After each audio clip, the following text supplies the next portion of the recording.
এরে মুসলমান আল্লাহর গোলাম, সারা বাংলাদেশের টেকনাফ থেকে তেতুলিয়া, রূপসা থেকে পাটুরিয়া আমার মতো ছোট্ট একটা মানুষ এই কোরআনের গোলাম, এই কোরআনের বরকত এরে মুসলমান কেমনে বুঝাইলে বুঝবা?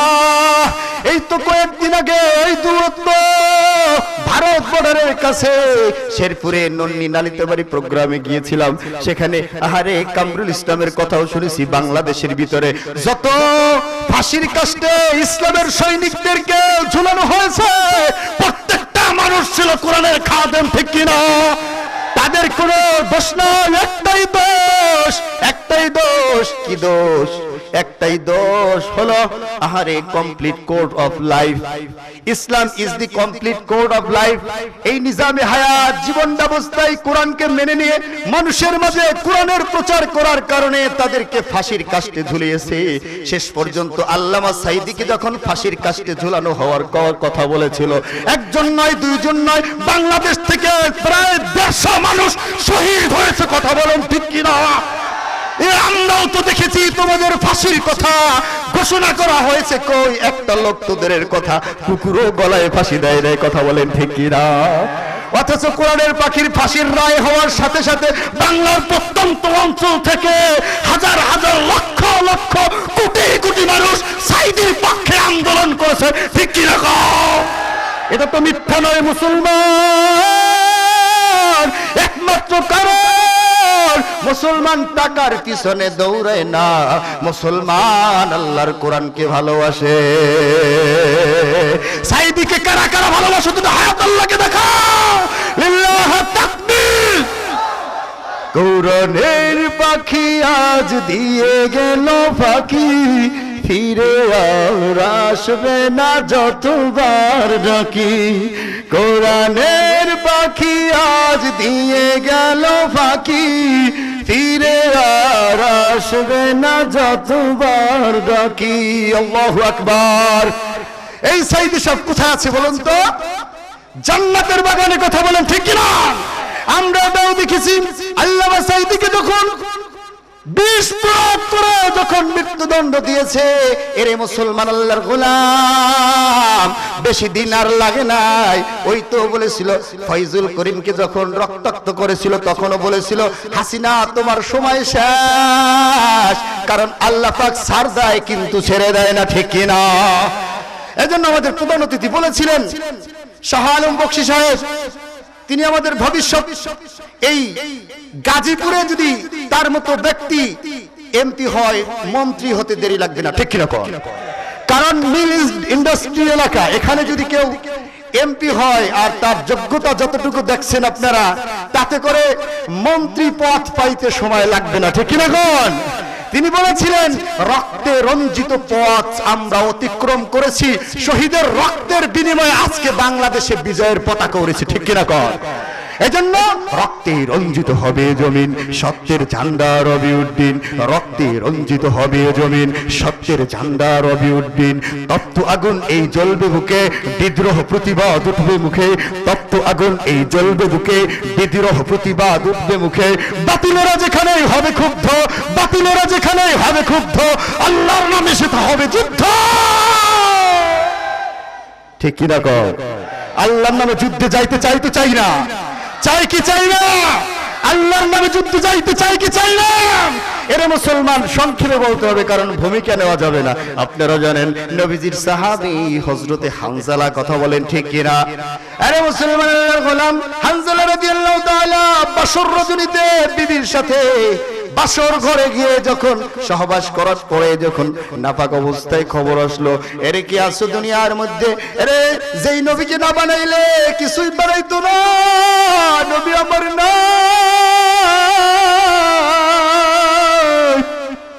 তুমি নবী নাই, তুমি আরাম করবে ঘুমাইবা।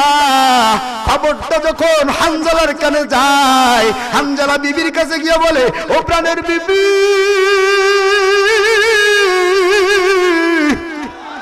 গোসল করতে চাই না, আগে তোর বাড়ি দাও। সুম্মা উক্তান সুম্মা কুতলা, আমি যদি শহীদ হই তাহলে তো আল্লাহর দরবারে চলে যাব। এরে বিবি গো, কতল হব মানে আল্লাহর রাস্তায় শহীদ হব। যদি ঘরে ফিরে আসি তাহলে দেখা হবে, নসিব চলে গেলাম আল্লাহর দরবারে। কেমন তামান্না কথা বলেন, ঠিক কিনা? ফরজ গোসল ব্যতীত আল্লাহর নবীর শানকে বিজয় করার জন্য, কোরআনের শানকে বিজয় করার জন্য, ইসলামকে বিজয় করার জন্য হামজা চলে যায় যুদ্ধের ময়দানে। আল্লাহু আকবার কও, আল্লাহু আকবার। কেমন ঈমান কেমনে বুঝাইলে বুঝবারে মুসলমান। হযরত হামজা এক পর্যায়ে যুদ্ধ করে করে করে করে কাফের মেদিনের কাফের মুশরিকের তীর যখন হামজালার সিনার মধ্যে ঢুকে যায়, এক পর্যায়ে হামজালা শহীদ। বিবি অপেক্ষা করে আর বলে, আল্লাহ গো, আমার স্বামী আজকে আমার সাথে বিবাহ বন্ধনে আবদ্ধ হয়েছে, ও দয়ার মালিক,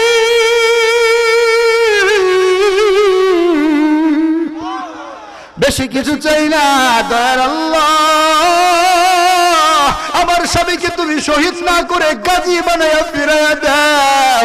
আল্লাহ বলে, যাকে পছন্দ করে এরে মুসলমান, জান্নাত যদি পাইতে চাও, কিতাবের মধ্যে লাগছে জান্নাত হলো মুমিনের হারে তরবারের নিচে। জোরে জোরে চিল্লায় গো আল্লাহু আকবার। শাহাদাতের তামান্না নিয়ে যেই যায়, শাহাদাতের তামান্না নিয়ে শহীদ হয়। এরে মুসলমান, সংক্ষেপে বলতে চাই, এক পর্যায়ে ওই যে হামজালা যুদ্ধের ময়দানে শহীদ, পয়গম্বর বলতেছে যারা শহীদ হয়ে গেছে তাদের, আহারে শহীদদেরকে কেউ গোসল দিবা না, শহীদদের লাশগুলো একত্রিত করো। একত্রিত করার সময় অমনি মুহূর্তে একটা আউলাকে আসার পাগল বেশ কোথা থেকে যেন একটা মহিলা ডেকে ডেকে বলে, পয়গম্বর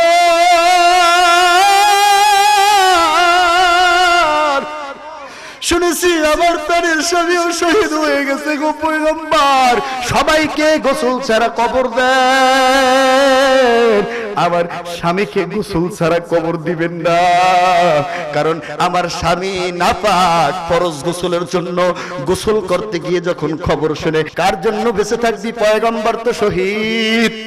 আপনার মোহাব্বত বড়িয়া গোসলের কথা বলে গিয়ে আমার কাছে বলতেছে, রে বিবিও, আমার গোসলের সরঞ্জামাদি তোমার কাছে জমা, তরবারিটা দাও, যদি বেঁচে থাকি দেখা হবে, না হয় দেখা হবে জান্নাতের ময়দানে। আর একটু জোরে করুন আল্লাহু আকবার। এটাই হলো আল কোরআনের পথ, কথা বলেন ঠিক কিনা? একবার যায় বলতেছে, পয়গম্বর আমার সবাইকে গোসল দেন। পয়গম্বর বলতেছে, এরে আমার সাহাবীরা, হামজালার লাশ কোথায়, হামজালার লাশ বের কর।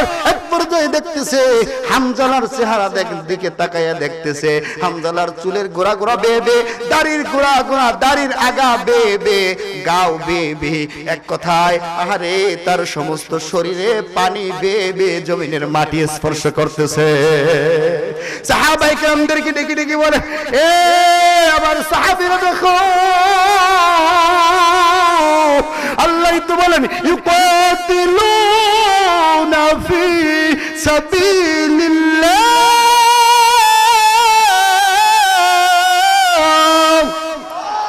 ফায়ুকতালুনা ওয়া ইউকতালুন।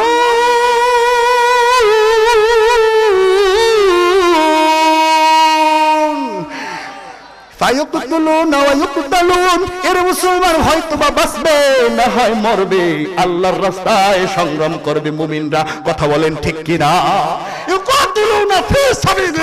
এই দেহটা দান করেছেন কে? দান করব কার পক্ষে? আল্লাহর জমিনে আল্লাহর দ্বীন বাস্তবায়ন করার জন্য। আমার আল্লাহ রাব্বুল আলামিন বলেন, ইন্নাল্লাহ হাশতারা মিনাল মুমিনিন আনফুসাহুম আমওয়ালাহুম বিআন্না লাহুমুল জান্নাহ। আল্লাহু আকবার।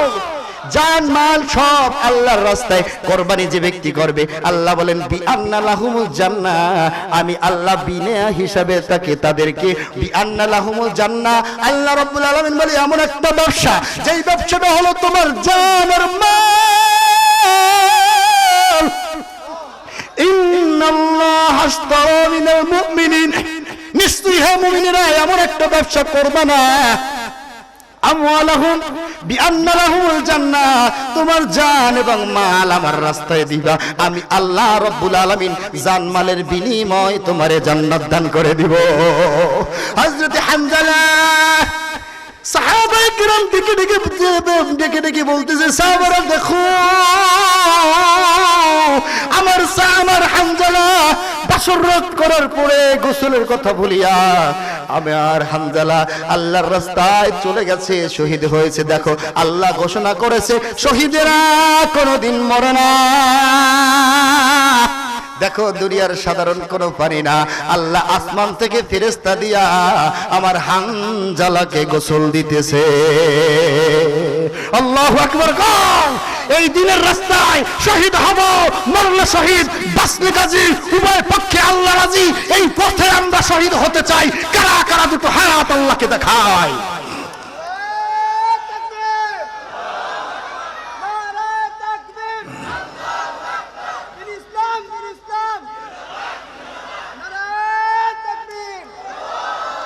يا أيها الذين آمنوا اتقوا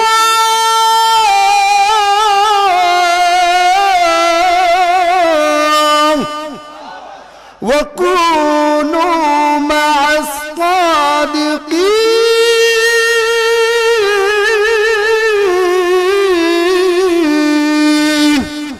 এরে মুসলমান কেমনে বুঝাইলে বুঝবো ইমানদার? ঈমান আনার পর ইত্তাকুল্লাহ, ভয় করব কার? আল্লাহর ভয় অন্তরে ঢুকাও। কেমন আহারে কেমন ভয় ছিল হযরতে খলিফাতুল মুসলিমিন ওমর তো দায়িত্ব পালন করেছে। এই দেশে যদি ইসলাম কায়েম হয়, এই দেশটা হবে ওমরের শাসনের দেশ। কথা বলেন ঠিক কি না? এই দেশে যদি ওমরের শাসন কায়েম হয়, অপেক্ষায় তো আছি কোন একদিন এ দেশের আকাশে, কোন একদিন এ দেশের আকাশে কালিমার পতাকা উড়বে। সেদিন সবাই খোদাই বিধান পে দুঃখ বেদনা ভুলবে। সেদিন আর রবে না হাহাকার, অন্যায় জুলুম অবিচার। সেদিন আর রবে না হাহাকার, কন্যা সেদিন আর রবে না অন্যায় জুলুম অবিচার। থাকবে না অনাচার দুর্নীতি কদাচার, থাকবে না অনাচার দুর্নীতি কদাচার। সকলেই শান্তিতে থাকবে। সেদিন সবাই কোরআনী বিধান পে দুঃখ বেদনা ভুলবে। সেদিন সবাই কোরআনী বিধান পে দুঃখ বেদনা ভুলবে। কোন একদিন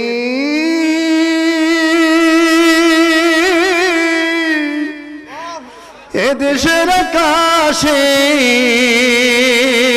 কালিমার পতাকা দুলবে। সেদিন সবাই কোরআনী বিধান পে দুঃখ বেদনা ভুলবে। কন্যা সেদিন সবাই কোরআনী বিধান পে দুঃখ বেদনা ভুলবে। এরকম একটা দেশ আমরা চাই কি চাই না? এই দেশে কোরআনী শাসন কায়েম হোক আমরা চাই কি চাই না? খলিফাতুল মুসলিমিন হযরতে ওমর কেমন অর্ধ পৃথিবীর বাদশা। আরে মুসলমান আল্লাহর গোলাম কেমনে বুঝাইলে বুঝবা?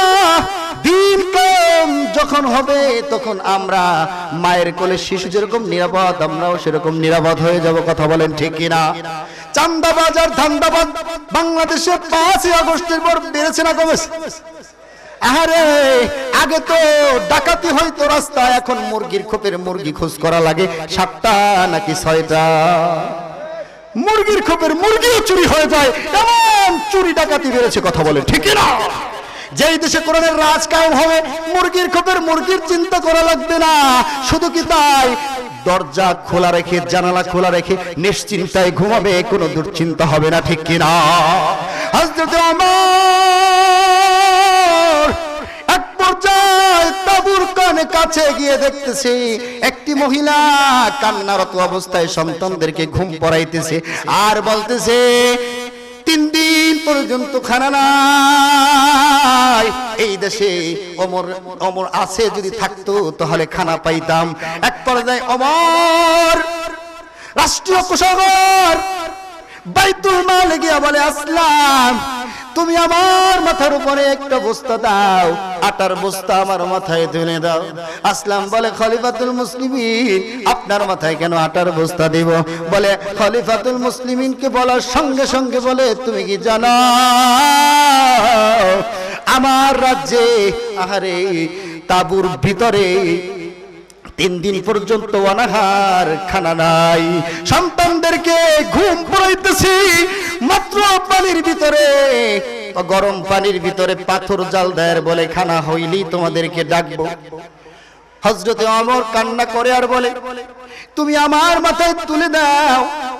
আসলাম বলতেছে, ও খলিফাতুল মুসলিমিন, আমি তো আমার মাথায় নিয়ে পৌঁছে দিতে পারি।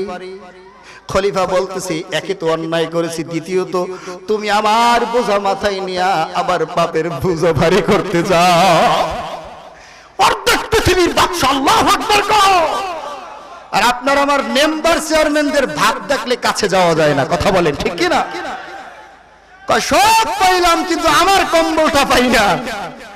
চোর দ্বারা দেশ ভরে গেছে, ওমরের শাসন আসলে চুরি ডাকাতি সব বন্ধ হয়ে যাবে, ঠিক কিনা? কর কেমন আল্লাহ বেরু ওমর, এর তাকওয়াল্লাহর ভয়। ওমর মাথার ভিতরে আটার বস্তা নিয়া মহিলার বাসার সামনে গিয়া, ও বুড়ি মহিলা মেহেরবানি করে পর্দার আড়ালে চলে যান, নিজ হাতে খামির বানায়া রুটি বেলিয়া তরকারি দিয়া ছোট বাচ্চাদের মুখে আহার তুলে দেয়, এর নাম ওমর। শুধু কি তাই, সন্তানগুলো কান্না থামাবার পরে ওই মহিলা এত খুশি হয়েছে, ওমরের দিকে তাকায়া বলে, ওরে আগন্তুক, তুমি কে? তোমাকে তো চিনি না, শুনেছি এই দেশের রাষ্ট্রপ্রধান ওমর। এই খলিফাতুল মুসলিমিন যদি ওমর না হইয়া তুমি যদি হইতা, তাহলে আমাদের 3 দিন অনাহারে থাকা লাগতো না। উনি যে ওমর, সেই পরিচয় গোপন বলুন আল্লাহু আকবার। ওমর বলতেছে, ও মা গো, আগামীকালকে খলিফার দরবারে আপনি যাবেন, আপনার সাথে কথা আছে। সন্তানদের কান্না থেমে গেল, খাবারের অভাব নাই। যেই দেশের রাষ্ট্রপ্রধান পথিকের মতো মানুষের খেদমত করতে পারে, সেই দেশে কোনো অশান্তি থাকতে পারে না, ঠিক কিনা? এক পর্যায়ে ওমরের দরবারে গিয়ে দেখতেছি ওমর সিংহাসনের বড় চেয়ারের মধ্যে বসা, বুড়ি মহিলা ডানের দিকে বামের দিকে তাকায়া দেখে, অন্য কেউকে দেখে না। এক পর্যায়ে বলতেছে, আপনি কে? আপনি কি ওমর? বলে, আমি মা হযরতে ওমর। আমি যদি আপনার কাছে আমার কথা বলতাম, আপনি আমাকে খামিরও বানাইতে দিতেন না, রুটিও বানাইতে দিতেন না, সন্তানদের মুখে দিতেন না। ও মা গো, আপনাকে ডেকেছি একটা কারণ, মাগো আপনাকে সময় মতো আপনার খাবার আমি পৌঁছে দিতে পারি না। মাগো আপনাকে ডেকেছি, আপনি আমাকে ক্ষমা করে দেন। ওদিকে মহিলা বলতেছে, ও খলিফাতুল মুসলিমিন, আপনি আমাকে ক্ষমা করুন। মহিলাও কাঁদে, ওমরও কাঁদে। এক পর্যায়ে ওমরের পাগড়িটা খুলিয়া গলার মধ্যে একটা পেঁচ দিয়া ভিক্ষা মাইরা বলতেছে, বুড়িমা,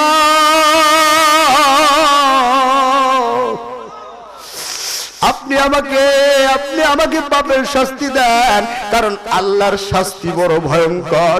ইন্নাল্লাহা শাদীদুল ইকাব। আমাকে আল্লাহর শাস্তি বড় বড় ভয়ঙ্কর। ইন্নাল্লাহা খবীরুম বিমা তা'মালুন।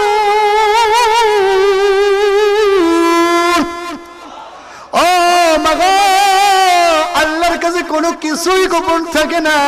নিশ্চয়ই আল্লাহ রাব্বুল আলামিন সব ব্যাপারে খবর রাখে। মাগো, আপনি আমাকে পাপ থেকে বাঁচাবার জন্য এখনই আমাকে শাস্তি দেন। বুড়ি মহিলা চিৎকার দিয়ে বলে, আরে খলিফাতুল মুসলিমিন, আমি নিজেই তো এক পাপী, কারণ ওই আপনার নামেই আমি বদনাম করেছিলাম।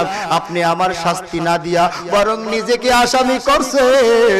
ওরে আমর, আমার কলিজা ঠান্ডা, আমি শাস্তি দিব তো দূরের কথা, দোয়া করে দেই। আরে খলিফাতুল মুসলিমিন, আমার কলিজা যেরকম ঠান্ডা, আল্লাহ যেন আপনার কলিজাও ঠান্ডা করে দেয়। আল কোরআনের পথ, এই পথই আসল পথ, ঠিক না গো? আল কোরআনের পথ, এই পথই আসল পথ। অতএব আল কোরআনের পথে আমাদের আসা দরকার আছে না নাই? আল্লাহ রাব্বুল আলামিন যতটুকু আলোচনা করলাম, যত ভুল সব আমার পক্ষ থেকে, যত ভালাই সব কার পক্ষ থেকে? আমার ভুলগুলো শুধরাই আল্লাহর ভুলগুলো গ্রহণ করার তৌফিক দান করুক সকলে বলে আমিন।